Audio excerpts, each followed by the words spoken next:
Hello students, स्वागत है आपका अपने YouTube channel study with Taresh पर।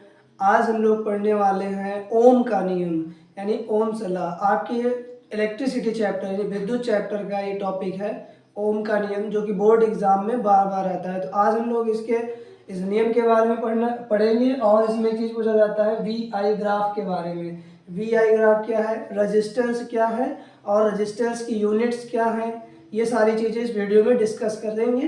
तो आइए देखते हैं कि ओम का नियम क्या होता है। जैसे कि हमारे पास कोई कंडक्टर है, जैसे हमारे पास कोई चालक है, तो अगर हम उस पर क्या लगाते हैं, कोई पोटेंशियल डिफरेंस यानी कोई उस पर विभवांतर लगाते हैं, तो ओम का नियम ये कहता है, ओम ने ये बताया है कि अगर कोई कंडक्टर यानी कोई चालक है जिसकी फिजिकल कंडीशन जैसे कि भौतिक अवस्थाएं जैसे ताप, दाब यानी प्रेशर और टेम्परेचर, ये सब क्या हो, कांस्टेंट हो यानी कि चेंज ना हो, तो उस टाइम पे अगर हम किसी कंडक्टर के एंड पर क्या लगाते हैं, पोटेंशियल डिफरेंस विभवांतर लगाते हैं, तो उसमें जो बहने वाली धारा होगी, उसमें जो फ्लो होने वाली इलेक्ट्रिक करंट होगी, वो क्या होगी, उस पोटेंशियल डिफरेंस की क्या होगी, डायरेक्टली प्रोपोर्शनल होगी यानी उस विभवांतर के अनुक्रमानुपाती होगी। यानी कि जैसे जैसे हम पोटेंशियल डिफरेंस बढ़ाते जाएंगे, जैसे जैसे हम पोटेंशियल डिफरेंस यानी विभवांतर बढ़ाएंगे, उसी रेशियो में करंट क्या हो जाती है, बढ़ती जाती है। जैसे कि यहाँ पे ये ग्राफ दिख रहा है, इस ग्राफ में दिखाया गया है जैसे जैसे यहाँ पे वोल्टेज बढ़ता जा रहा है, वैसे वैसे उसी रेशियो में करंट भी क्या हो जाती है, बढ़ती जाती है।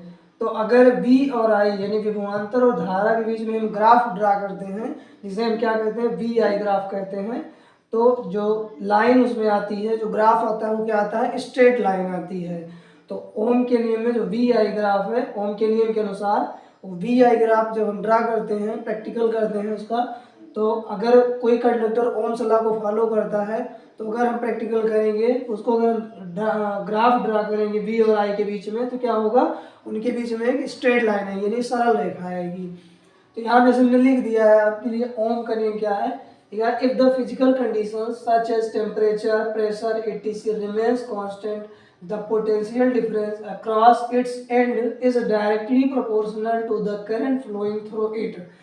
यानी कि अगर कोई कंडक्टर, कोई चालक है, तो उसके सिरों पे लगाया गया जो विभवांतर है, वो क्या होता है, सीधे बहने वाली धारा के अनुक्रमानुपाती होता है। जबकि उस चालक की जो भौतिक अवस्थाएं, फिजिकल कंडीशंस हैं, जैसे कि टेम्परेचर है, प्रेशर है, ये फिजिकल कंडीशंस क्या हो, टाइम के साथ चेंज ना हो, तो क्या होगा, जो पोटेंशियल डिफरेंस हमने अप्लाई किए हैं, वो क्या होता है, उसमें फ्लो होने वाली करंट के डायरेक्टली प्रोपोर्शनल होता है यानी कि क्या होता है, समानुपाती होता है।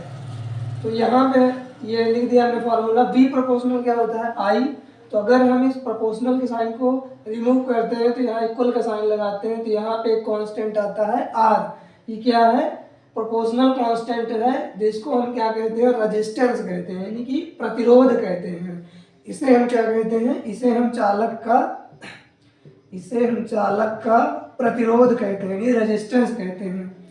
अब रेजिस्टेंस क्या होता है, रेजिस्टेंस का जो फॉर्मूला है, यहाँ से अगर फाइंड आउट करेंगे, यहाँ पे आई है, आई को अगर हम इधर ट्रांसफर करेंगे तो क्या हो जाएगा, V अपॉन आई। तो ये क्या हो जाएगा, रेजिस्टेंस यानी प्रतिरोध का फॉर्मूला हमको मिल जाएगा यहाँ से। उसके बाद अब बात कर लेते हैं कि रेजिस्टेंस है क्या, यानी कि प्रतिरोध क्या है। तो प्रतिरोध क्या है, उस चालक का क्या है, गुण है, उस कंडक्टर की क्या है, प्रॉपर्टी है, जिसके कारण क्या होता है, जो कंडक्टर है वो क्या करता है, उसमें फ्लो होने वाली करंट का क्या करता है, अपोज करता है। यानी कि जो उसमें धारा प्रवाहित होगी, वो क्या करेगा, उस धारा के प्रवाह का विरोध करेगा। तो चालक का वह गुण जो चालक में बहने वाली धारा का क्या करता है, विरोध करता है यानी कि अपोज करता है। the property of any conductor due to which it opposes the flow of electric current।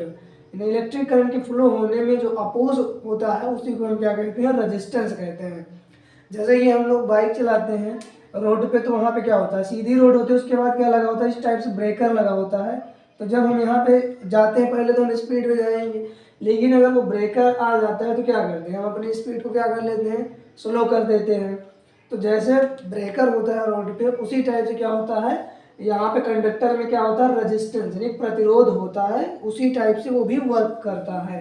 यानी कि समझ में आ गया होगा आप लोगों को प्रतिरोध क्या है। प्रतिरोध चालक का वो गुण है जो चालक में बहने वाली धारा का क्या करता है, विरोध करता है, अपोज करता है।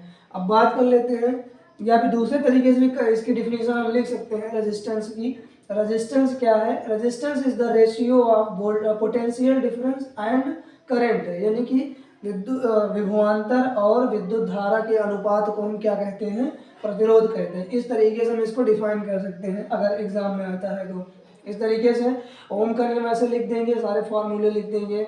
इस तरीके से हम डायग्राम अच्छे से बना देंगे।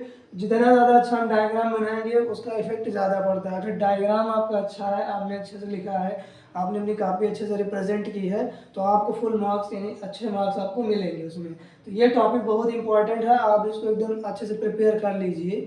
तो ये आता ज़रूर है बोर्ड एग्जाम में। अब यहाँ देख लेते हैं रेजिस्टेंस यानी प्रतिरोध का मात्रक क्या होता है, यूनिट क्या होती है रेजिस्टेंस की। तो पहले तो इस फार्मूले से अगर हम देखें तो रेजिस्टेंस इज इक्वल टू क्या होता है, पोटेंशियल डिफरेंस अपॉन करंट, यानी विभवांतर बटे धारा। तो अगर हम विभवांतर का मात्रक देखें पोटेंशियल डिफरेंस का तो क्या होता है, वोल्ट होता है, वोल्ट हो जाएगा। अपॉन में करंट की यूनिट क्या होती है, एम्पियर होती है। तो यहाँ से हमको एक यूनिट मिल जाएगी वोल्ट पर एम्पियर, यानी वोल्ट प्रति एम्पियर एक यूनिट हो जाएगी। और इसी यूनिट को हम ग्रीक लेटर, एक ग्रीक शब्द है, ग्रीक लेटर है, Greek letter omega, Greek letter एक शब्द है, ग्रीक भाषा का एक शब्द है ओमेगा। तो इसको हम रेजिस्टेंस को डिनोट किससे करते हैं, ओम से। ओम क्या है, एक ग्रीक भाषा का शब्द है ओम, ओमेगा से बना हुआ, इसको हम ओम लिखते हैं। तो रेजिस्टेंस की जो यूनिट होती है वो क्या होती है, ओम भी होती है। यानी प्रतिरोध का एक मात्रक क्या है, वोल्ट प्रति एम्पियर है, जो कि हमें इस फार्मूला अगर हमें लेना है तो इससे हम डायरेक्ट यहाँ पे लिख सकते हैं। वी का यूनिट वोल्ट, आई की यूनिट एम्पियर, तो इसकी यूनिट क्या हो जाएगी, वोल्ट पर एम्पियर एक यूनिट हो गई रेजिस्टेंस की। दूसरी यूनिट क्या होती है, ओम होती है, जो कि ग्रीक शब्द ओमेगा से डिनोट किया जाता है। रेजिस्टेंस को ग्रीक भाषा के शब्द ओमेगा से डिनोट किया जाता है, इसका यूनिट क्या होता है, ओम होता है। अब बात कर लेते हैं वी आई ग्राफ की। तो जब भी हम यहाँ पे वी आई ग्राफ ड्रा करेंगे, अगर वो कंडक्टर ओम्स लॉ को फॉलो करता है तो वी और आई के बीच में जो ग्राफ होगा वो क्या होता है, एक स्ट्रेट लाइन, यानी कि एक सरल रेखा प्राप्त होती है। इस तरीके से ये ओम का नियम अगर आता है तो आप लोग इस तरीके से ओम का नियम लिखेंगे, रेजिस्टेंस जो भी आया इस रेजिस्टेंस की डिफिनेशन भी लिख देंगे, इसकी यूनिट लिख देंगे, ये ग्राफ बना देंगे। इतना अच्छे से आप लिख देंगे तो आपका मार्क्स कहीं नहीं गया, आप अच्छे से मार्क्स ऑब्टेन कर सकते हैं। तो इस वीडियो में बस इतना ही। आपको नेक्स्ट वीडियो में हम इस ओम्स लॉ का एक्सपेरिमेंटल वेरिफिकेशन में दिखाएंगे। ओम के नियम का जो सत्यापन होता है, प्रायोगिक सत्यापन, वो भी बोर्ड एग्जाम में बहुत इंपॉर्टेंट है, वो भी लगातार बोर्ड एग्जाम में पूछा जाता है। तो अगर आप पहली बार इस चैनल पे आए हैं तो वीडियो को लाइक कर दीजिए और चैनल को सब्सक्राइब कर दीजिए। मिलते हैं आप लोगों को नेक्स्ट वीडियो में। आप लोग इसी तरीके से हम इम्पॉर्टेंट टॉपिक लाते रहेंगे, क्योंकि आपका बोर्ड एग्जाम नज़दीक आ रहा है। तो जितने भी इम्पॉर्टेंट टॉपिक हैं वो हम आपको क्लियर कराते रहेंगे। तो मिलते हैं आप लोगों को नेक्स्ट वीडियो में, तब तक के लिए जय हिंद, जय भारत।